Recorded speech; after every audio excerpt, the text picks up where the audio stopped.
5 Marines killed in a helicopter crash. We hear from a family coming up. Plus, Feeding San Diego takes supplies to people who lost so much in the flooding. Clothing and food are just a couple of items the Salvation Army has been handing out to flood victims, in part because of the money you helped raise. Where else that money is going and what the needs still are. Many people with flood damage didn't have the right type of insurance to cover it. We've got tips on how to navigate insurance issues. Following weeks of wet weather, I'm here in La Jolla checking on a sinkhole that nearly swallowed up these homes. Well, it's Friday, which means we are just a couple days away from Super Bowl 58. We'll hear from the fans and how excited they are for the big game. The Las Vegas wedding chapel that hopes Travis Kelce and Taylor Swift say "I do" after the Super Bowl. CBS 8 News live at 6 starts now.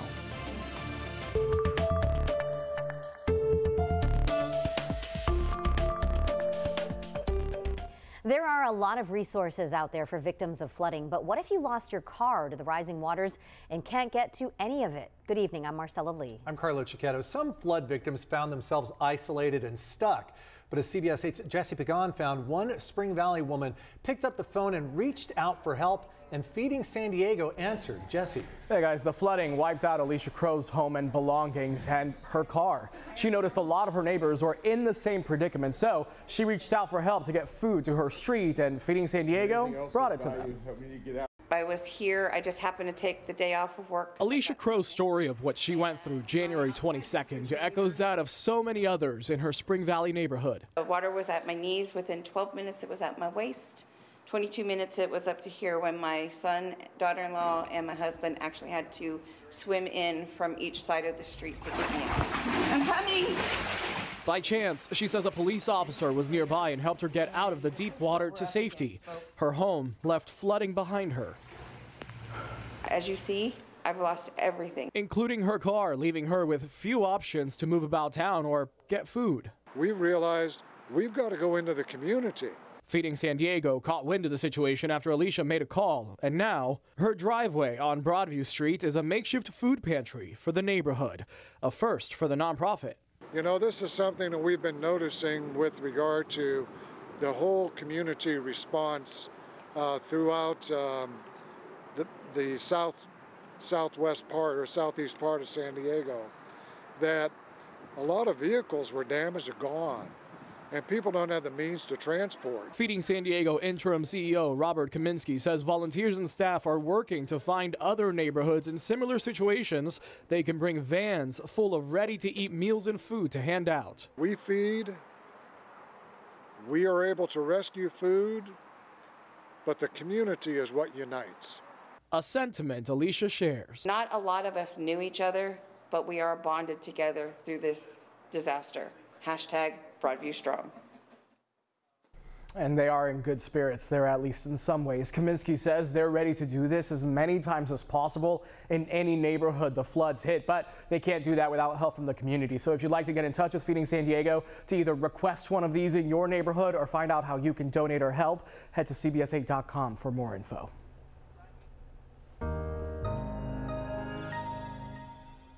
All right, after days of rain and snow, San Diego will start to look a little more like itself again this weekend. Chief Meteorologist Carlene Chavis is here now with where we stand and giving us a little peek at the weekend, maybe? Maybe. Maybe. You know what? Just for that, I'll even take you into next week. Okay. Wow. All right, let's take a look at that forecast. Because, yeah, we're still holding on to some showers out there.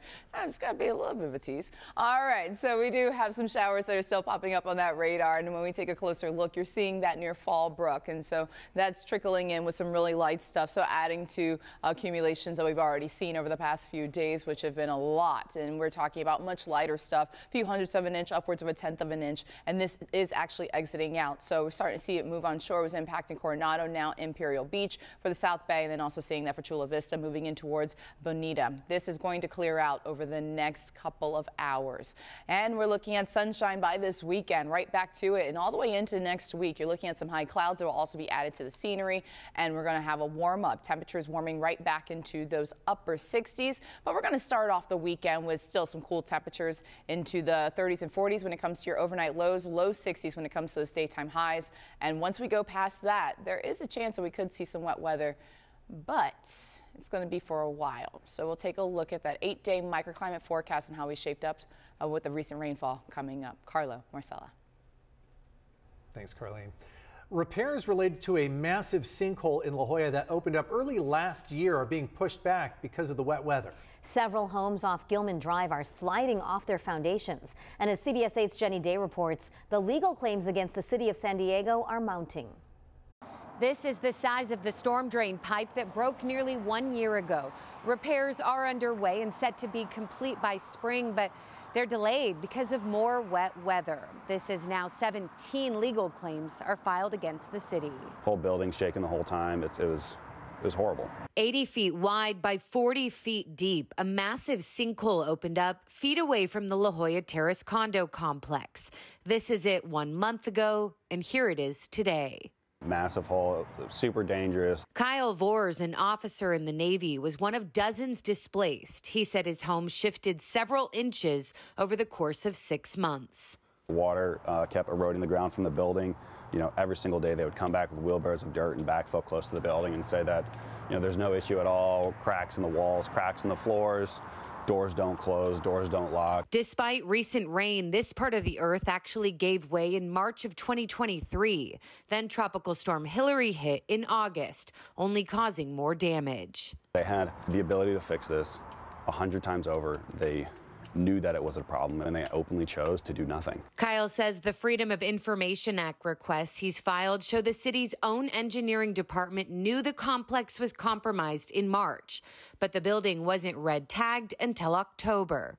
When asked what took so long, a city spokesperson said requiring people to leave their home is not taken lightly. I kept asking more questions, sending more letters, and calling more people, and it was embarrassing, absolutely embarrassing that to the level that it went. The city says the ground has been stabilized, the storm drain pipe is once again operational, and that 5,000 more feet will be evaluated for possible repairs. They are also footing the hotel bill until residents can safely get back in. Kyle says they've also offered to pay for his damaged belongings, but at a depreciated value. Obviously it smells moldy, as damaged from being open for 4 months. Kyle has also filed a complaint against 2 city engineers at the licensing board level. They are looking into any wrongdoing. Slightly ironic with the amount of taxes and stuff that you pay here and the cost of living, that premium that I'm paying is definitely not reflected in the quality of work. Reporting in La Jolla, Jenny Day, CBS 8. Thanks, Jenny. And as recovery from recent flooding inches forward, nonprofits that rushed in to help are now calling on the city of San Diego to step up. Today, the Southeast Disaster Relief Team stood with residents hit hardest by the flooding, calling for accountability. The nonprofit says when disaster hit, they went to work providing meals, water, and temporary housing. But now it's the city's duty to take over. Today, people called out the city leaders for not doing enough for their community. It's important that an effective plan move forward. It was a flood today. It could be a fire tomorrow. It could be an earthquake next week.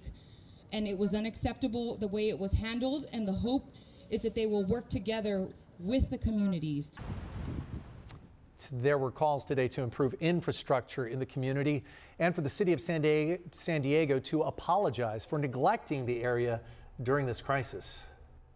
Tonight, we know the names of the 5 Marines killed in Tuesday night's helicopter crash in Pine Valley. They are 27-year-old Captain Benjamin Moulton, 26-year-old Captain Jack Casey, 28-year-old Captain Miguel Nava, and 21-year-old Lance Corporal Donovan Davis. Finally, 23-year-old Sergeant Alec Langan. CBS 8's Kirsten Holmes has been following the story for us since we first learned their helicopter went missing. She joins us live now with the latest. Kirsten? Yeah, I'm live here at Marine Corps Air Station Miramar in San Diego, where those 5 Marines were based. They were heading back here Tuesday night into Wednesday morning when their helicopter, a CH-53E Super Stallion, crashed. Families and friends have been sharing support and tributes online, and we spoke to 23-year-old Sergeant Alec Langan's sister. Take a listen. He died doing what he loved. I know that he didn't want to leave any of us, but that he's going to be there protecting us for the rest of our lives.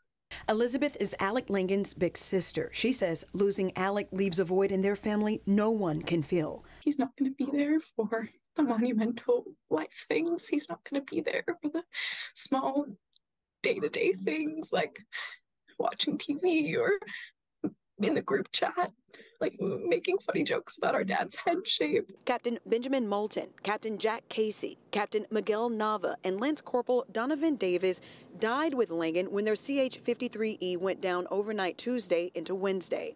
28-year-old Captain Miguel Nava, pictured here, was born and raised in Michigan. His decorations include the Global War on Terrorism Service Medal, National Defense Service Medal, and the Sea Service Deployment Ribbon.